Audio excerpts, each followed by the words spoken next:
Médecin du sport, un élève du professeur Gérard Saillant et Jacques Rodinot à la Pitié-Salpêtrière. Je m'occupe aujourd'hui de l'équipe de rugby professionnelle de Dax. Je suis moi-même un ancien sportif de haut niveau et j'ai été le médecin fédéral de la commission médicale de la Fédération française de course longue. Je suis médecin physique et de réadaptation fonctionnelle.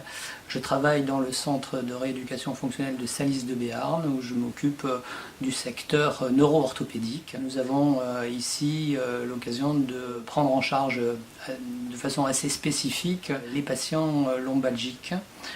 Les lombalgiques chroniques, toutes sortes de pathologies, à la fois les polytraumatologies liées à l'accidentologie routière.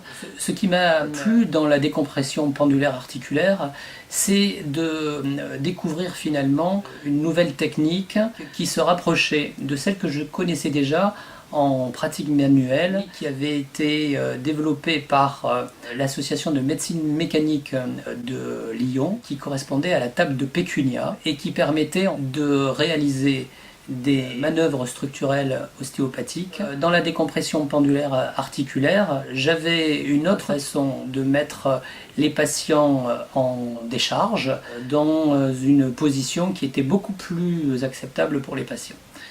Le DPA fonctionne sur un mode de décompression pendulaire automatisé, articulaire. Ça permet surtout d'obtenir ce lâcher-prise concernant les contractions musculaires volontaires ou involontaires des patients qui nous permettent de pouvoir gagner en liberté articulaire au niveau rachidien, au niveau des articulations périphériques.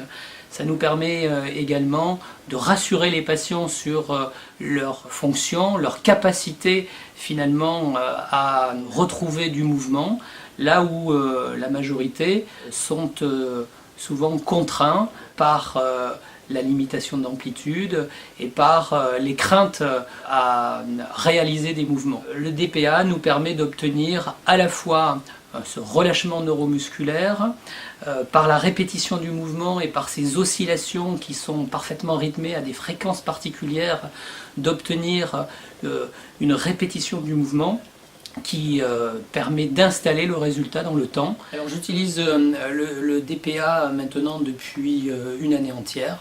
C'est quelque chose qui nous a énormément servi dans le centre. Eh bien, l'utilisation du DPA sur initialement nos problématiques lombaires nous a permis de découvrir finalement les bénéfices de la technique sur d'autres domaines. Par exemple, chez des patients âgés, on s'est rendu compte que le DPA pouvait aussi améliorer l'ampliation thoracique et sur un plan respiratoire, permettre aux patients de mieux respirer, de se sentir plus à l'aise immédiatement après la technique. Dans d'autres domaines, sur le plan neurologique par exemple, des patients hémiplégiques avec des difficultés à la marche se relèvent d'une séance sur le DPA avec immédiatement une meilleure posture et plus de facilité à démarrer le pas. On l'a vu également chez les patients parkinsoniens qui, immédiatement après la séance, voient disparaître leur freezing et n'ont plus cette problématique à l'initiation du mouvement.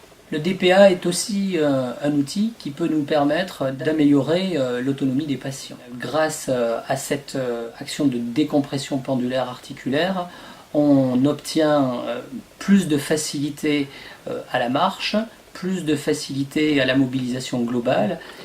J'ai par exemple des patients qui éprouvent après les séances sur le DPA plus de facilité à prendre leur douche, à faire leur toilette, également plus de facilité à réaliser les transferts entre le lit et le fauteuil pour les patients hémiplégiques, plus de facilité sur le plan viscéral pour améliorer le transit intestinal. Le DPA mérite d'être exploré davantage.